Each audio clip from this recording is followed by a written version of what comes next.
السلام علیکم ورحمۃ اللہ وبرکاتہ۔ الحمد للہ وحدہ والصلاة والسلام على من لا نبی بعدہ اما بعد فقد قال اللہ تبارک وتعالی فی کلامہ المجید اعوذ باللہ من الشیطان الرجیم بسم اللہ الرحمن الرحیم۔ لقد جاءكم رسول من أنفسكم عزيز عليه ما عنتم حريص عليكم بالمؤمنين رؤوف رحيم۔ وقال تعالى لقد من الله على المؤمنين إذ بعث فيهم رسولا من أنفسهم إلى آخر الآية۔ وقال النبي صلى الله عليه وسلم أنا ثمرة دعوة إبراهيم عليه الصلاة والسلام۔ صدق اللہ العظیم وصدق رسولہ النبی الکریم ونحن على ذلك من الشاہدین۔ اولا ادعو اللہ تعالی ان یشرح لی صدری ویسر لی امری واحلل عقدۃ من لسانی یفقہوا قولی۔ بزرگان محترم، عزیز دوستوں اور ساتھیوں، پیارے بچوں، اللہ تبارک و تعالیٰ نے مومنین پر یوں تو بہت سارے احسانات فرمائے ہیں، ساری انسانیت پر رب تعالیٰ کے ان گنت احسانات ہیں، کروڑ احسانات ہیں۔ ان تمام احسانات میں سے اللہ تعالیٰ نے بعض ایسے اہم احسانات انسانوں پر فرمائے ہیں جو دوسری مخلوقات کو نہیں دیے گئے ہیں، جیسے کہ انسان کو اللہ نے جو عقل دی ہے وہ بہت ہی غیر معمولی ہے، اسی وجہ سے انسان کو اشرف المخلوقات کہتے ہیں، یعنی یہ کہ یہ تمام مخلوقات میں سب سے بلند ہے، برتر ہے، عزت والی ہے اور اشرف مخلوق ہے۔ پھر اس میں بھی اللہ تعالیٰ نے ایمان والے بندوں پر جو خاص انعام فرمایا ہے، جو احسان فرمایا ہے، وہ ہے حضرت محمد مصطفیٰ صلی اللہ علیہ وسلم کی امت میں ہمیں پیدا فرمانا۔ پھر اللہ تعالیٰ نے ہمیں اس بات کی توفیق دی ہے کہ ہم محمد صلی اللہ علیہ وسلم کو آخری نبی مانتے ہیں، تسلیم کرتے ہیں اور یہ عقیدہ رکھتے ہیں کہ نبی صلی اللہ علیہ وسلم کی بتائی ہوئی شریعت میں اور آپ کے لائے ہوئے دین پر چلنے ہی میں ہمارے لیے کامیابی ہے۔ تو اللہ تعالیٰ نے جتنے احسانات فرمائے ہیں وہ تو بے شمار ہیں۔ وَإِن تَعُدُّوا نِعْمَةَ اللَّهِ لَا تُحْصُوهَا، اگر تم اللہ کی نعمتوں کو شمار کرنا چاہو تو تم انہیں گن نہیں سکتے، شمار نہیں کر سکتے۔ ان احسانات کا وقتاً فوقتاً باری تعالیٰ نے ذکر کیا کہ ہم نے تم کو آنکھ دی ہے، ہم نے تم کو کان دیے ہیں اور ہم نے تم کو چلنے کے لیے پاؤں دیے ہیں، سوچنے اور سمجھنے کی صلاحیت دی ہے، وغیرہ وغیرہ۔ ایک خاص احسان ہے جس کو اللہ تعالیٰ نے ان ایمان والوں پر جتایا ہے اور یوں بیان فرمایا ہے کہ ہم نے مومنین پر یہ احسان کیا ہے۔ وہی احسان ہے جس کا ذکر اللہ تعالیٰ نے ارشاد یوں فرمایا لقد من اللہ علی المؤمنین اذ بعث فیہم رسولا من انفسہم یتلو علیہم آیاتہ ویزکیہم ویعلمہم الکتاب والحکمہ وَإِن كَانُوا مِن قَبْلُ لَفِي ضَلَالٍ مُبِينٍ۔ اللہ تعالیٰ نے اس احسان کا ذکر کرتے ہوئے سورہ آل عمران میں ارشاد فرمایا ہے یقیناً، لقد تاکید کے ساتھ، بہت ہی اہمیت کے ساتھ پروردگار فرماتا ہے یقیناً اللہ تعالیٰ نے ایمان والوں پر یہ احسان کیا ہے علی المؤمنین اذ بعث فیہم رسولا۔ وہ احسان یہ ہے کہ اللہ تعالیٰ نے انہی میں سے ایک اہم اور عظمت والے رسول کو بھیجا ہے، مبعوث فرمایا ہے۔ یتلو علیہم آیاتہ، اور اس رسول مقدس اور اس عظیم رسول کا فرض منصب یہ ہے کہ وہ اللہ کی آیتیں، اللہ کے کلام کی تلاوت کرتے ہیں لوگوں کے سامنے، ایمان والوں کے سامنے۔ یتلو علیہم آیاتہ ویزکیہم، اور ساتھ میں ان کا تزکیہ کرتے ہیں، یعنی شرک اور گناہوں کی، یہ برائیوں کی گندگی سے ان کی ایسی تربیت کرتے ہیں کہ وہ پاک صاف ہو جائیں، شرک کی گندگی سے، برائیوں کی گندگی سے، فواحش اور منکرات کی گندگی سے ان کو پاک اور صاف کرنے کی سعی اور کوشش فرماتے ہیں۔ وَيُعَلِّمُهُمُ الْكِتَابَ وَالْحِكْمَةَ، اور ساتھ میں وہ رسول کا فرض منصب یہ ہے کہ وہ ان کو کتاب کی تعلیم دیتے ہیں اور حکمت اور دانائی کی باتیں ان کو سکھاتے ہیں، بتاتے ہیں، سمجھاتے ہیں اور انہیں کتاب اور حکمت کی تعلیم دیتے ہیں۔ یہ ہے اس عظیم رسول کا فرض منصبی، جس رسول کو مبعوث کر کے، جس رسول کو بھیج کر اللہ تعالیٰ نے ہم تمام پر، ساری ملت اسلامیہ پر، تمام مومنین پر بہت بڑا احسان فرمایا ہے۔ اتنا بڑا احسان کہ اس احسان کے طفیل اور اس کے بدلے میں اگر ہم پورے دن روزہ رکھتے رہیں، پوری راتیں نمازیں پڑھتے رہیں، تب بھی اس کا شکر ہم پورے طور پر بجا نہیں لا سکتے۔ اتنا بڑا احسان اللہ تعالیٰ نے اس امت پر فرمایا ہے۔ اللہ تعالیٰ نے رسول اکرم صلی اللہ علیہ وسلم کو مبعوث فرمایا اور بھیجا ہی اس لیے کہ اس انسانیت کو گمراہی کے دلدل سے نکال کر، ظلمات اور تاریکیوں سے نکال کر ایمان کی روشنی اور ہدایت کے نور کی طرف لے آئیں۔ اسی وجہ سے رسول اکرم صلی اللہ علیہ وسلم نے یہ بھی ارشاد فرمایا ہے کہ میں حضرت ابراہیم علیہ السلام کی دعاؤں کا ثمرہ اور طفیل ہوں۔ حضرت ابراہیم علیہ السلام نے کعبۃ اللہ کی تعمیر کے موقع پر جو دعائیں فرمائی تھیں، انہی دعاؤں میں یہ بھی ہے سورہ بقرہ میں جس کا ذکر ہے، ربنا وابعث فیہم رسولا منہم، اے پروردگار، اے ہمارے رب، ان میں، یہاں کے رہنے والوں میں، ہماری یہاں کی اولاد میں، ذریت میں ایک رسول کو مبعوث فرما جو یہاں کے لوگوں کے سامنے، یہ سارے انسانوں کے سامنے آپ کی آیتیں پڑھ کر سنائیں، آپ کے احکامات بیان فرمائیں اور کتاب اور حکمت کی تعلیم دیں، ان کی پاکی اور صفائی کا خیال رکھیں اور اس کی کوشش کریں۔ تو اللہ تعالیٰ نے حضرت ابراہیم علیہ السلام کی اور دعاؤں کے ساتھ ساتھ اس عظیم دعا کو بھی قبول فرمایا۔ اسی قبولیت کے بارے میں نبی صلی اللہ علیہ وسلم نے ارشاد فرمایا ہے کہ میں حضرت ابراہیم علیہ السلام کی دعاؤں کا نتیجہ ہوں، ثمرہ ہوں اور اس کی قبولیت کا اظہار ہوں۔ تو اللہ تعالیٰ نے امت پر بہت بڑا انعام اور کرم فرمایا ہے، اور اس انعام اور کرم کی دعا حضرت ابراہیم علیہ السلام نے کی۔ اللہ تعالیٰ نے اس دعا کو قبول فرمایا اور ہمیں ایسی توفیق نصیب فرمائی کہ اسی امت میں ہم شامل ہیں، جس کا ہم کتنا بھی شکر ادا کریں بہت ہی کم ہے۔ اب اس موقع پر چونکہ ماہ سفر بالکل گزرنے کے قریب ہے اور ربیع الاول کا مہینہ آ رہا ہے، ربیع الاول کے اس مہینے کی مناسبت سے ہم کو چاہیے کہ ہم رسول اکرم صلی اللہ علیہ وسلم کی سیرت طیبہ کا مطالعہ کریں۔ نبی صلی اللہ علیہ وسلم کی سیرت کا مطالعہ تمام مسلمانوں کا لازمی فریضہ ہے، اس میں کوئی شک اور شبہ کی گنجائش نہیں۔ ہمارے ایمان کی تکمیل کا ایک بہت بڑا ذریعہ اور سبب یہ ہوگا کہ ہم نبی صلی اللہ علیہ وسلم کی ذات اقدس کا مطالعہ کریں، اور مطالعہ کرنے کا بہترین طریقہ یہی ہے کہ نبی صلی اللہ علیہ وسلم کے اخلاق و عادات اور اطوار و کردار، آپ کی تعلیمات اور آپ کی تقریرات، آپ کے رہن سہن، آپ کے اٹھنے بیٹھنے اور آپ صلی اللہ علیہ وسلم کی مکمل سیرت کو اگر ہم پڑھیں گے، سمجھیں گے اور اس سے اپنا خاص تعلق اور لگاؤ لگائیں گے تو ضرور ہمارے ایمان کے اندر کمال ہوگا، ہمیں گمراہی اپنے قریب نہیں لا سکے گی، یعنی ہم گمراہی کے راستے کی طرف نہیں جا سکیں گے۔ اسی وقت جب کہ ہم دیگر عبادات، فرائض وغیرہ کے ساتھ ساتھ، دیگر منہیات سے، برائیوں سے بچنے کے ساتھ ساتھ نبی صلی اللہ علیہ وسلم کی سیرت کے مطالعے کو، آپ صلی اللہ علیہ وسلم کی مبارک سیرت کے پڑھنے اور پڑھانے کو اپنا مشغلہ بنا لیں۔ آج یہ دیکھا جاتا ہے کہ بہت سارے فتنے جو نہایت تیزی کے ساتھ پیدا ہو رہے ہیں، جنم لے رہے ہیں، اور نبی صلی اللہ علیہ وسلم کی اس حدیث کے مطابق کہ ایک وقت ایسا آئے گا کہ فتنوں کا ایسا دورہ ہوگا کہ یصبح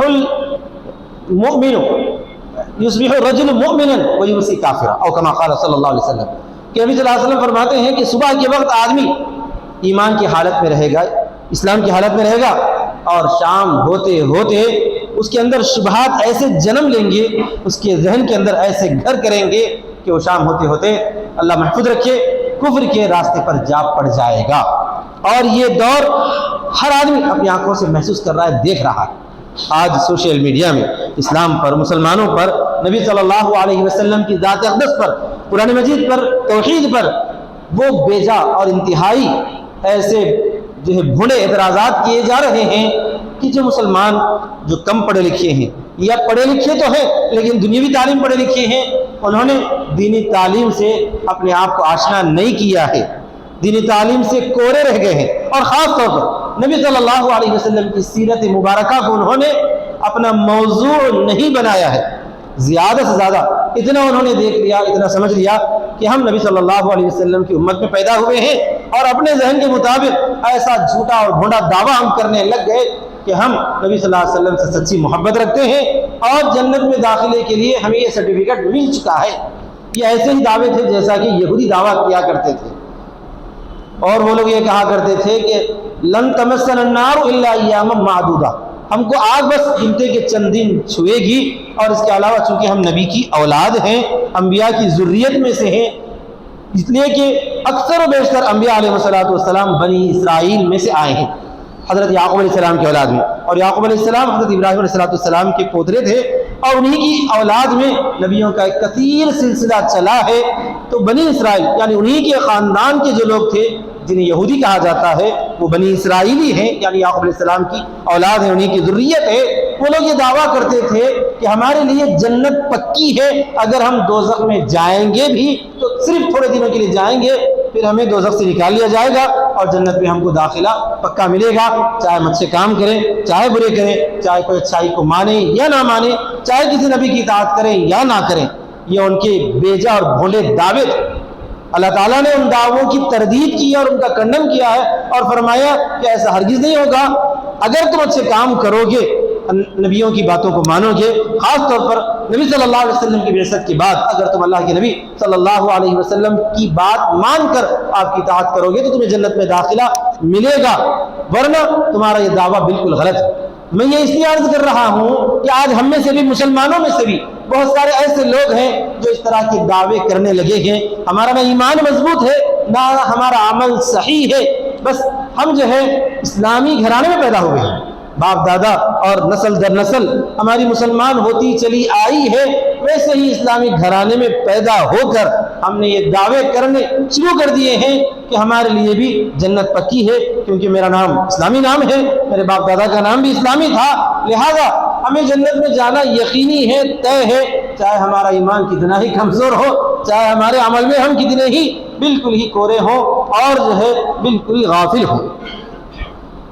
ایسا چلنے والا نہیں۔ اسی وجہ سے اگر ہمارے ایسے کمزور ایمان کی وجہ سے، ایسے جھوٹے اور بھونڈے دعووں کی وجہ سے اگر کوئی نعوذ باللہ اسلام کے خلاف ایسے بالکل بیجا اعتراضات کرتا ہے، انہیں اعتراضات کی کوئی حیثیت حقیقت نہیں، اس وقت ہمیں سمجھ میں آتا ہے جب ہم پڑھیں گے، کیونکہ ہم نے نہ اسلام کا مطالعہ کیا نہ قرآن کا مطالعہ کیا، اور خصوصاً نبی صلی اللہ علیہ وسلم کی سیرت کو تو ہم نے پڑھا ہی نہیں۔ زیادہ سے زیادہ جلسوں کے موقع پر، جلوسوں کے موقع پر نبی صلی اللہ علیہ وسلم کے فضائل جو بیان فرمائے جاتے ہیں، یقیناً اپنی جگہ وہ صحیح ہے، برحق ہیں، انہیں فضائل کو سن کر ہم نے ایک جو ہے خاکہ اپنے ذہن میں نبی صلی اللہ علیہ وسلم کی سیرت کا گھڑ لیا ہے، اسی کو ہم سب کچھ سمجھتے ہیں۔ نبی صلی اللہ علیہ وسلم کے فضائل سیرت کا ایک چھوٹا سا جز ہے۔ سیرت آپ صلی اللہ علیہ وسلم کے عادات، اطوار، اخلاق، کردار، آپ کے معاملات، آپ کا رہن سہن، آپ کا چلنا پھرنا، اور آپ صلی اللہ علیہ وسلم کا جو ہے لوگوں سے ملنا اور انہیں دعوت پیش کرنا اور دعوت کے راستے میں مصائب اور مشقتوں کو برداشت کرنا، اسی طرح پر جہاں ضرورت پڑے وہاں پر سختی کا اظہار کرنا اور جہاں پر ضرورت محسوس ہو وہاں انتہائی نرمی کا برتاؤ کرنا، آپ صلی اللہ علیہ وسلم کی ولادت سے لے کر آپ کا جو ہے بچپن، آپ کی مبارک جوانی، اور آپ صلی اللہ علیہ وسلم کی بعثت، پھر آپ صلی اللہ علیہ وسلم کے غزوات، آپ صلی اللہ علیہ وسلم کے اسفار، آپ صلی اللہ علیہ وسلم کے خطوط، پھر آپ صلی اللہ علیہ وسلم کی جو ہے مرض الوفات، پھر آپ کی دنیا سے آپ کا تشریف لے جانا، پھر اس کے بعد کے حالات، یہ سب ہمیں سیرت میں پڑھنے ضروری ہے۔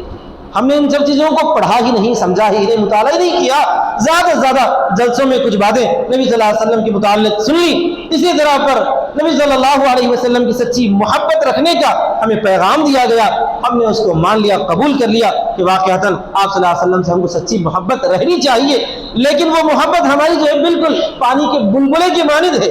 اگر اس کے خلاف نعوذ باللہ من ذالک اگر کوئی جو ہے کچھ جھوٹے دعوے پیش کرتا ہے اور انتہائی جو ہے ملاوٹ شدہ کچھ دلیلیں سامنے لاتا ہے، کچھ آرگومنٹس کرتا ہے، تو ہم میں سے کئی ایسے ہیں جو گمراہی کے راستے پر جا پڑ رہے ہیں۔ اللہ محفوظ رکھے۔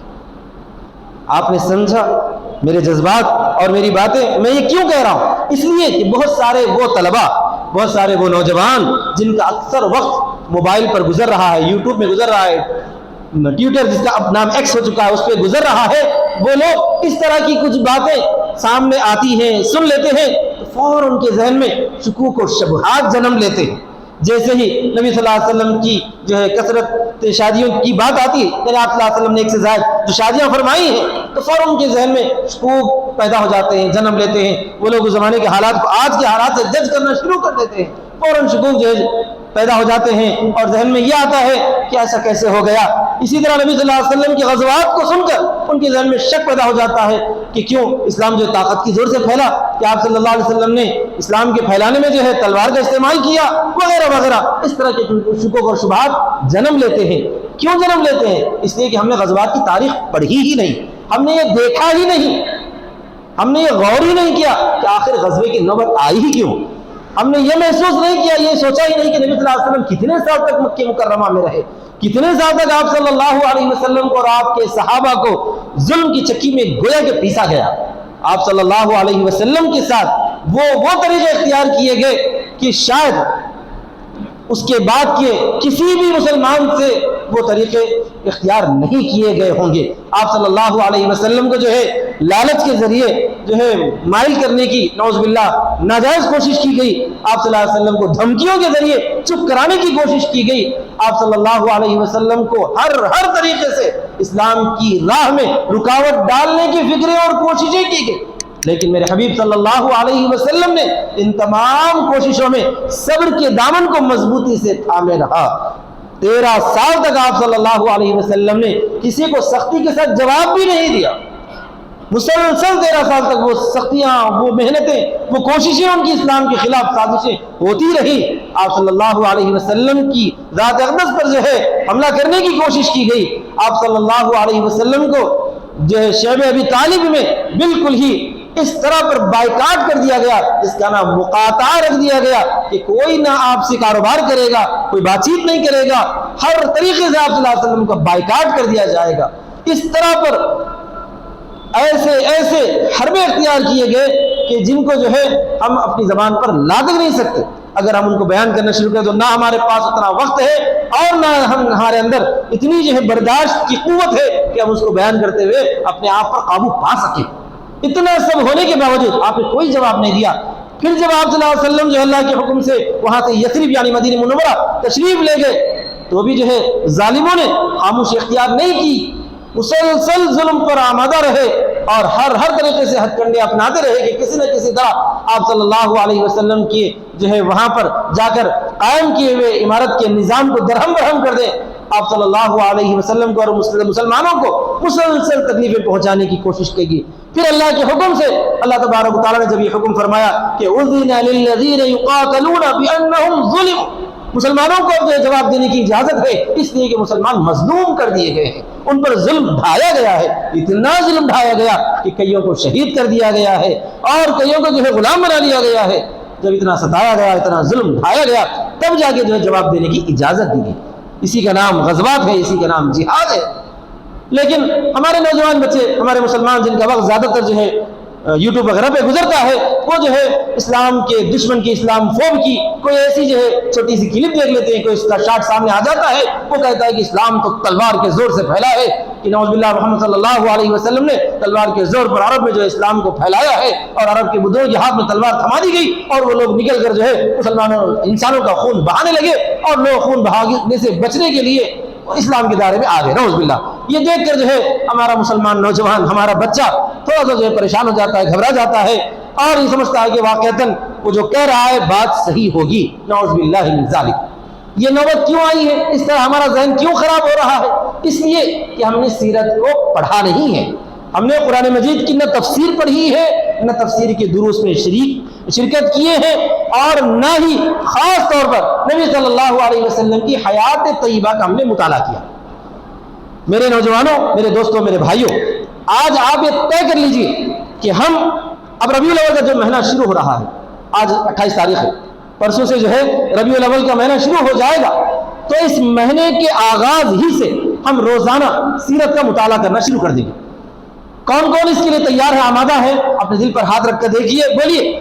اگر کسی نے اب تک سیرت پڑھی ہے تو پھر اثر میں پڑھیں گے. میرا بھی وعدہ ہے، میں بھی پڑھنا شروع کروں گا انشاءاللہ. بارہا ہم نے جو ہے سیرت کا مطالعہ کیا ہے، لیکن پھر سے کرنے کی ضرورت ہے. اگر ہم جو ہے سیرت کو بار بار پڑھتے رہیں گے، جتنے بار ہم مطالعہ کریں گے، اتنا جو ہے نبی صلی اللہ علیہ وسلم کی عظمت ہمارے دلوں کے اندر پیدا ہوگی. اسی طرح نبی صلی اللہ علیہ وسلم کی سچی محبت ہمارے دل میں پیدا ہوگی. آج سارے مسلمان نبی صلی اللہ علیہ وسلم سے سچی محبت کا دعویٰ کرتے ہیں، لیکن اس دعوے کا ثبوت پیش کرنے میں ہم ناکام ہو جاتے ہیں. اور میں اس کا انکار نہیں کرتا کہ مسلمانوں کے دل میں نبی صلی اللہ علیہ وسلم کی سچی محبت ہے، اس میں کوئی دو رائے نہیں، یقیناً ہے. کوئی بھی شخص نبی صلی اللہ علیہ وسلم کو ماننے والا آپ صلی اللہ علیہ وسلم کی شان اقدس میں ادنا سی گستاخی کو بھی برداشت نہیں کر سکتا. یہ سچی محبت کی نشانی ہے، لیکن اس سچی محبت کو مزید مضبوط کرنے کی ضرورت ہے. وہ سچی محبت تو ہے لیکن پائیدار نہیں ہے، اس کی کوئی بنیاد نہیں ہے. ہم سچی محبت سن کر اپنے دل میں پیدا کرے ہیں، ہم نے اس سچی محبت کو اپنے دل میں مزید مضبوط نہیں کیا ہے. مزید مضبوط کب ہوگی؟ ہم اس کو جو ہے علمی انداز اختیار کریں گے، تب جا کے وہ مزید مضبوط ہوگی. ہم نبی صلی اللہ علیہ وسلم کی سیرت کا مطالعہ کریں گے تو اس کا سب سے بڑا فائدہ یہی ہوگا کہ آپ جس کے بارے میں پڑھیں گے ان کی عظمت دل میں بیٹھے گی. جس کے بارے میں آپ پڑھیں گے ان کے تعلق سے دل میں محبت کے جذبات مزید بیدار ہوں گے. آپ نے کبھی کسی کے بارے میں کچھ پڑھا ہوگا، کسی کا مضمون پڑھا ہوگا، مضمون میں کسی شخصیت کے بارے میں پڑھا ہوگا، یا اور آگے بڑھ کر میں آپ سے پوچھنا چاہتا ہوں، کبھی کسی نے کوئی ڈرامہ دیکھا ہوگا، کوئی فلم دیکھی ہوگی، اس کے اندر کسی خاص شخصیت کو جو ہے وہ لوگ ایک جھوٹا سا کردار بناتے ہیں. اس کردار میں جو ہے کچھ اچھائیاں بتائی جاتی ہیں، ان کے ساتھ کچھ ظلم بتایا جاتا ہے، پھر اس کے بعد جو ہے اس کردار کو جو ہے کا معاملہ ختم کر دیا جاتا ہے، یا اس کی موت بتائی جاتی ہے، یا اس کی کامیابی کچھ بھی بتائی جاتی ہے. تو کوئی آدمی ڈرامہ دیکھنے والا یا جو اس فلم کو دیکھنے والا یا اس ناول کو یا اس افسانے کو پڑھنے والا جب پڑھتا ہے تو اسے معلوم ہے یقینی طور پر یہ کردار جھوٹا ہے. یقینی طور پر وہ جانتا ہے. افسانہ پڑھنے والے جانتے ہیں کہ میں افسانے کے جس کردار کو پڑھ رہا ہوں وہ جھوٹ ہے، لیکن اس کے باوجود پڑھنے والے کے جذبات کو آپ محسوس کریں. کبھی کبھار اگر وہاں پر جو ٹریجڈی ہوتی ہے، رونے کی بات ہوتی ہے، تو بلا اختیار اس کی آنکھوں سے آنسو نکل جاتے ہیں. آپ کبھی تجربہ کر کے دیکھیے، کوئی افسانہ پڑھ کے دیکھیے، اس میں آپ کو اندازہ ہوگا افسانے میں آپ یقینی طور پر جانتے ہیں کہ اس کا جو کردار ہے کون ہے، وہ جھوٹا کردار ہے.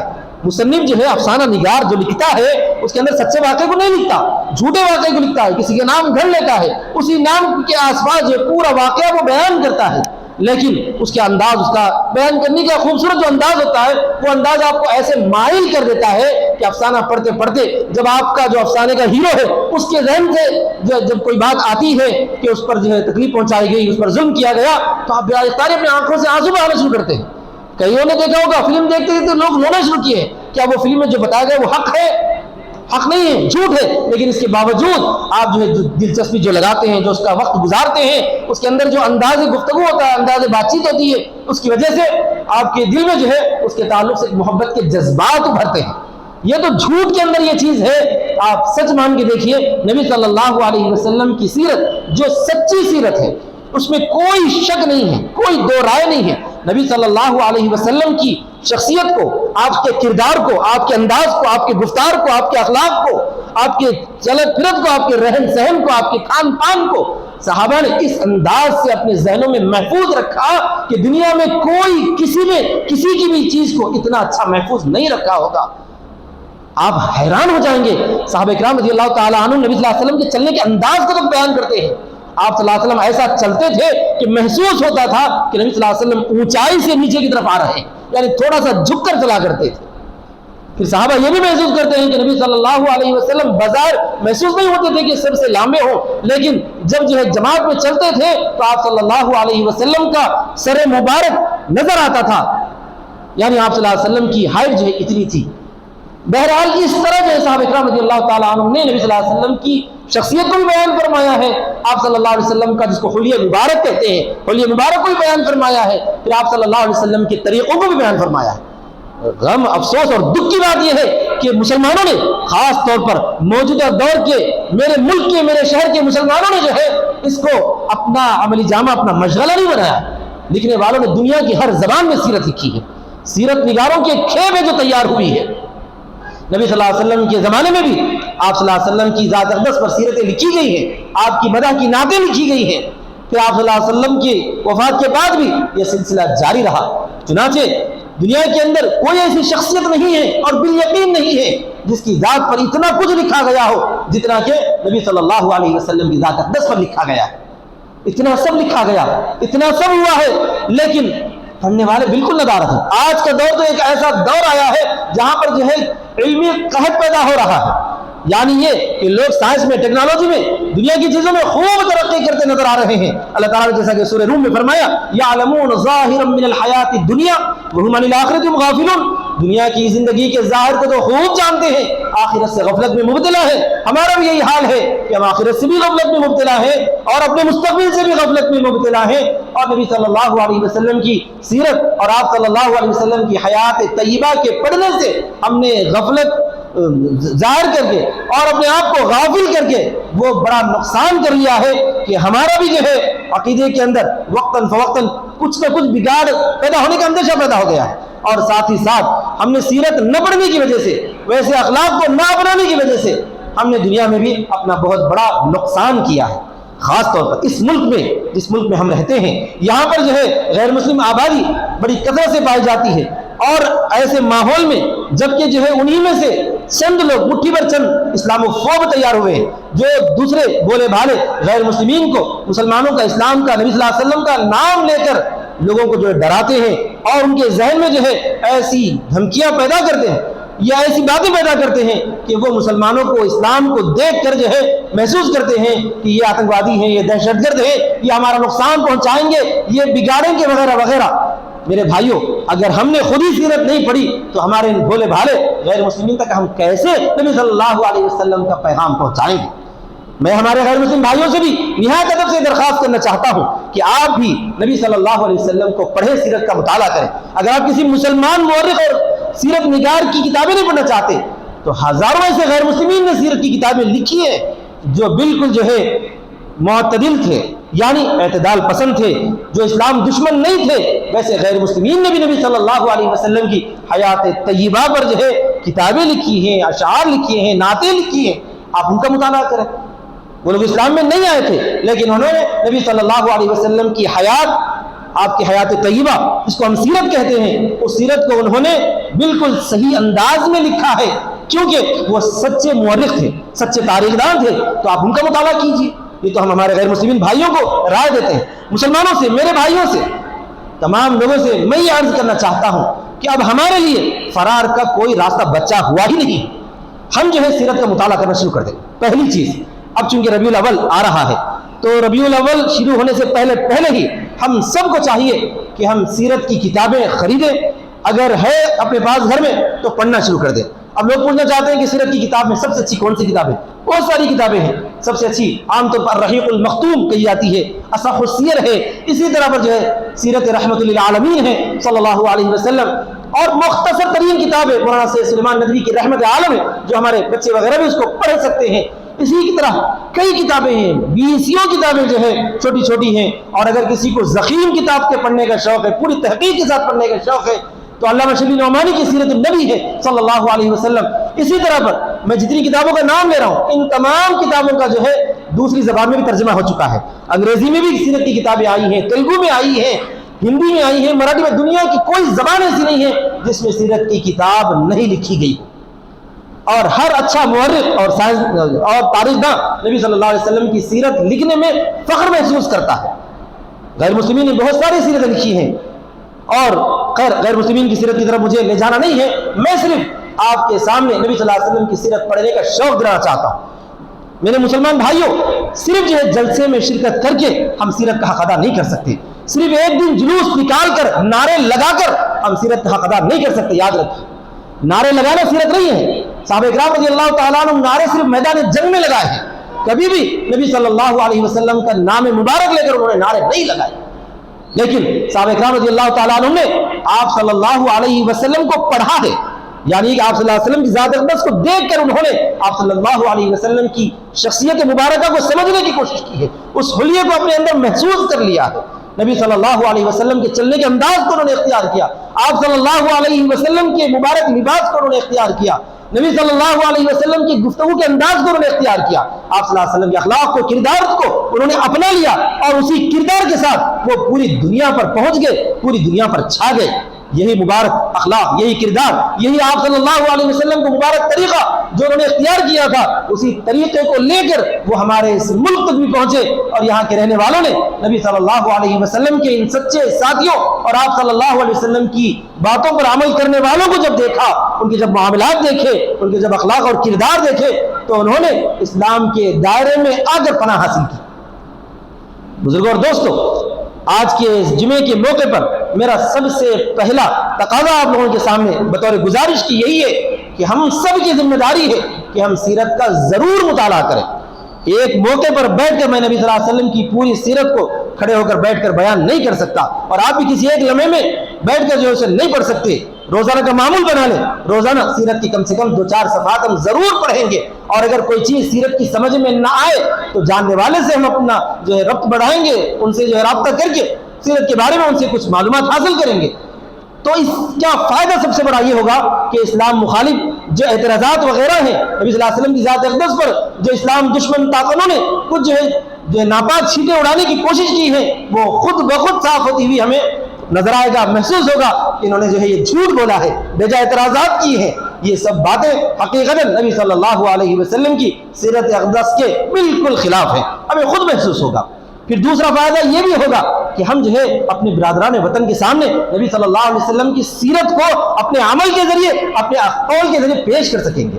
ہم نے سیرت پڑھی نہیں, ہمیں پتہ ہی نہیں نبی صلی اللہ علیہ وسلم کے اخلاق کیا تھے, ہمیں پتہ ہی نہیں نبی صلی اللہ علیہ وسلم کے معاملات کیسے تھے, تو ہم معاملات میں بھی بالکل کورے ہو رہے ہیں, اخلاق میں بھی بالکل کورے ہو چکے ہیں. اگر ہم پڑھیں گے اور بار بار پڑھیں گے تو ہمیں آپ صلی اللہ علیہ وسلم کی مبارک سیرت کے مطابق عمل کرنے کا جذبہ خود بخود ہمارے اندر سے بیدار ہوگا, اور اس جذبے کے مطابق ہم جو ہے نبی صلی اللہ علیہ وسلم کی سیرت کو اپنی عملی زندگی میں اپنانے کی کوشش کریں گے.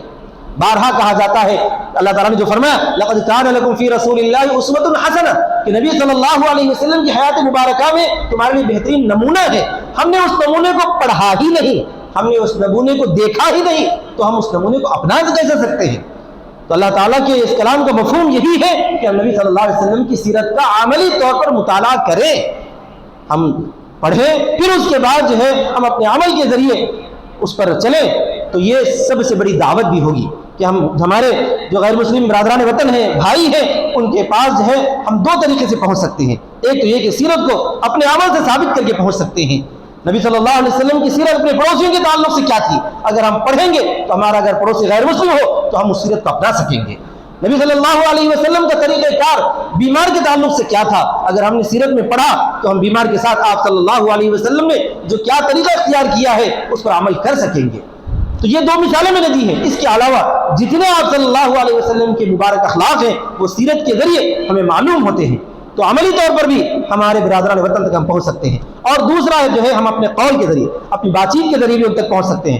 بات چیت کے ذریعے پہنچنے کے 2 طریقے ہیں. ایک تو یہ ہے کہ ہم اپنے کولیگ کے سامنے, اپنے ملنے جلنے والوں کے سامنے, ہمارے غیر مسلم بھائیوں کے سامنے نبی صلی اللہ علیہ وسلم کی سیرت کا کوئی ایک واقعہ جو ہم نے پڑھا ہو اور اس پر جو ہے ہمیں اچھا جو ہے محسوس ہوا ہو کہ اس واقعے کے اندر کیا بہترین بات بتائی گئی ہے, تو ہمارے غیر مسلم بھائیوں کے سامنے بیان کر دیں. اور کوئی حرج کی بات نہیں ہے, اگر کسی ہمارے غیر مسلم بھائی کے سامنے, بہن کے سامنے اگر ہماری کوئی بہن بیان کرتی ہو تو اس میں کوئی حرج کی بات نہیں ہے. ان سے کہیں کہ 2 منٹ دیجیے, میں ایک اچھا سا واقعہ, ایک اچھی شخصیت کا آپ کے سامنے بیان کرتا ہوں, اس میں ہمارے لیے ایک بہت بڑا پیغام ہے, اس میں ہمارے لیے ایک اچھا میسج ہے, یہ کہہ کر آپ بیان کر دیجیے. آپ صلی اللہ علیہ وسلم کا جو ہے دوست کے ساتھ ملنے کے انداز کو, آپ صلی اللہ علیہ وسلم کا دشمنوں کو معاف کرنے کے انداز کو, اس کو جو ہے اگر آپ اچھے انداز میں بیان کریں گے, بعد میں بتائیے, آپ کو معلوم ہے, آپ کو پتا ہے کہ یہ واقعہ کس کا ہے, اس کی بات بتا دیجئے کہ یہ ہمارے نبی حضرت محمد مصطفیٰ صلی اللہ علیہ وسلم کا واقعہ ہے. تو اس طرح بیان کریں گے تو انہیں محسوس بھی ہوگا کہ واقعات جس شخصیت کے بارے میں ہمارے ذہن میں خناس بھرنے کی کوشش کی جا رہی ہے وہ شخصیت ویسی بالکل نہیں ہے. ایک چیز. دوسری چیز یہ ہے کہ ہم نبی صلی اللہ علیہ وسلم کی سیرت سے متعلق چھوٹے چھوٹے کتابچے ہم حاصل کر کے ہمارے جو غیر مسلم برادران وطن ہیں ان کو دے دیں، پیش کر دیں. انشاءاللہ کچھ نہیں ہوگا. ہم یہ ڈرتے ہیں، گھبراتے ہیں اگر ہم غیر مسلم کے سامنے نبی صلی اللہ علیہ وسلم کی سیرت بیان کریں گے یا صلی اللہ علیہ وسلم کی حیات کی جو کوئی بات پیش کریں گے تو وہ لوگ کیا سمجھیں گے؟ وہ لوگ ٹیررسٹ سمجھیں گے. پیش نہ کرنے کی وجہ سے وہ ہمیں ٹیررسٹ سمجھ رہے ہیں. یہی سب سے بڑی دکھ کی بات ہے. مسلمانوں نے نبی صلی اللہ علیہ وسلم کو دوسروں کے سامنے پیش کیا ہی نہیں تو ان کے ذہن میں جو دشمنوں نے غلط باتیں ڈالی ہیں اسی وجہ سے وہ مسلمان کو ٹیررسٹ سمجھ رہے ہیں، جھوٹ سمجھ رہے ہیں، غلط سمجھ رہے ہیں. اگر ہم نے پیش کیا ہوتا، اگر ہم نے سیرت کی چھوٹی چھوٹی کتاب سے چھوٹے چھوٹے پامفلٹ بنا کر نبی صلی اللہ علیہ وسلم کی حیات کے مطابق ایک آدھ واقعہ یتیم کے بارے میں، آپ صلی اللہ علیہ وسلم کا قول، اسی طرح دشمن کے بارے میں، اسی طرح جو ہے انوائرمنٹل کے بارے میں، ماحولیات کے بارے میں نبی صلی اللہ علیہ وسلم کی جو باتیں ہیں، جو ہدایات ہیں، اگر اس کو جو ہے پامفلٹ کی شکل میں اگر بنا کر ہم ہمارے غیر مسلم برادران وطن کے سامنے پیش کر دیں تو جو ہے وہ لوگ تحقیق کرنا چاہیں گے. وہ لوگ چاہیں گے کہ واقعتاً یہ بات صحیح ہے کیا. مثال کے طور پر نبی صلی اللہ علیہ وسلم نے پانی کے بچانے کے بارے میں کیا بہترین بات ارشاد فرمائی ہے. دنیا کا کوئی بھی سیو واٹر بولنے والا شخص بھی شاید ایسی بات نہیں کہا ہوگا. نبی صلی اللہ علیہ وسلم نے فرمایا کہ دیکھو تم جو ہے وضو کرنے میں، وضو کیا ہے؟ عبادت ہے. نماز کے لیے وضو کیا جاتا ہے، وضو عبادت ہے. نبی صلی اللہ علیہ وسلم نے فرمایا کہ تم وضو کرنے میں بھی اسراف مت کرو. کسی صحابی نے پوچھا اللہ کے رسول کیا وضو میں بھی اسراف ہوتا ہے؟ نبی صلی اللہ علیہ وسلم نے فرمایا کہ ہاں وضو میں بھی تم ضرورت سے زیادہ پانی صرف کرتے ہو تو اسراف ہوتا ہے. کتنی بہترین بات ہے. دیکھیے یہاں تک کہ اسی میں آپ صلی اللہ علیہ وسلم نے سیو واٹر کو دیکھیے، آپ پانی کو بچاؤ جو نعرے لگائے جاتے ہیں اس میں نبی صلی اللہ علیہ وسلم فرمایا اگر کوئی آدمی دریا کے کنارے بھی پانی سے وضو کر رہا ہے، غور کیجیے دریا کے کنارے بیٹھ کر بھی کوئی وضو کر رہا ہے تب بھی اس کے لیے جائز نہیں ہے کہ وضو میں زیادہ پانی بہائے. اللہ اکبر. کتنا زیادہ نبی صلی اللہ علیہ وسلم نے اس میں پانی کی حفاظت کا ہمیں حکم دیا ہے. لوگ آج کہتے ہیں پانی کو محفوظ رکھا جائے، پانی کو بہایا نہ جائے، لیکن ہمارے نبی صلی اللہ علیہ وسلم نے آج سے 1500 سال پہلے ہی ہم کو یہ ہدایت فرما دی. ایسی باتیں آج ہم نے اپنے غیر مسلم بھائیوں کو بتایا ہی نہیں. اگر ہم اپنے غیر مسلمین کو بتاتے کہ دیکھیے بھائی 1500 سال پہلے ہی ہمارے نبی صلی اللہ علیہ وسلم نے، جو ہم سب کے نبی ہیں، آپ کے نبی ہمارے نبی ہیں، آپ صلی اللہ علیہ وسلم ساری انسانیت کے لیے، سارے عالم کے لیے رحمت بنا کر مبعوث فرمائے گئے ہیں، انہوں نے کتنی اچھی بات بیان فرمائی ہے. اگر ہم نے یہ انہیں بتایا ہوتا، کہا ہوتا تو وہ لوگ تحقیق کرتے تھے کہ واقعتاً محمد صلی اللہ علیہ وسلم نے یہ بات کہی ہے یا نہیں. اور جب وہ دیکھتے تھے تو کئی غیر مسلم کے آرٹیکلز انہیں مل جاتے کہ ہاں محمد صلی اللہ علیہ وسلم نے یہ بات کہی ہے تو انہیں یقین ہو جاتا کہ جس شخصیت کے بارے میں ہمارے ذہن میں غلط باتیں تھیں وہ شخصیت ایسی تھی ہی نہیں. یہ دکھ ہمارا ہے، میرا ہے، آپ کا ہے، سارے مسلمانوں کا ہے کہ ہم نے اپنے غیر مسلمین تک ہمارے نبی صلی اللہ علیہ وسلم کی سیرت کو پہنچایا نہیں. اب اس غفلت سے ہم کو باز آ جانا چاہیے. اب ہمیں اس دین سے بیدار ہونے کی ضرورت ہے. ہم اب سیرت کا مطالعہ کریں اور اپنے ملنے جلنے والے جو بھی غیر مسلم ہیں آپ بیان کر دیں، کوئی حرج کی بات نہیں. وہ آپ سے ناراض نہیں ہوگا. اسے کہیں کہ دیکھیے ایک چھوٹی سی بات ایک اچھے آدمی کی میں بتانا چاہتا ہوں، کہہ کر آپ بیان کر دیجیے، کوئی حرج کی بات نہیں. جب پورا واقعہ سن لے اس کے بعد بولیے کہ یہ ہمارے نبی صلی اللہ علیہ وسلم کا واقعہ ہے. اس سے وہ لوگ تحقیق کرنے پر جو ہے آمادہ ہوں گے اور جب سچی باتیں ان کے سامنے آئیں گی تو وہ لوگ نبی صلی اللہ علیہ وسلم کی سیرت کا مطالعہ کریں گے. اور کیا بعید ہے کہ آپ نے سیرت ان کو بیان کی، آپ سے زیادہ سیرت پر عمل کرنے والے وہ ہو جائیں جب نبی صلی اللہ علیہ وسلم کی سچی محبت ان کے دل میں آ جائے گی. تو میرے بھائیوں، میرے دوستوں، چونکہ ربیع الاول کا مہینہ بالکل ہمارے سر پر آ کھڑا ہے تو میں نے یہ مناسب سمجھا کہ ربیع الاول میں صرف جلسہ کرنے سے، صرف سیرت کا جلوس نکالنے سے سیرت کا حق ادا نہیں ہو سکتا. سیرت کا حق چھوٹا سا یہ ہے کہ ہم سیرت کا مطالعہ کریں، اپنی عملی زندگی میں سیرت کو اپنائیں اور اسی سیرت کو ہمارے برادران وطن تک، ہمارے غیر مسلم بھائیوں اور بہنوں تک پہنچائے. اللہ تعالیٰ ان باتوں پر مجھے بھی عمل کی توفیق عطا فرمائے، سارے سننے والوں کو عمل کی توفیق عطا فرمائے. آمین. وآخر دعوانا الحمدللہ رب العالمین. والسلام علیکم ورحمۃ اللہ وبرکاتہ.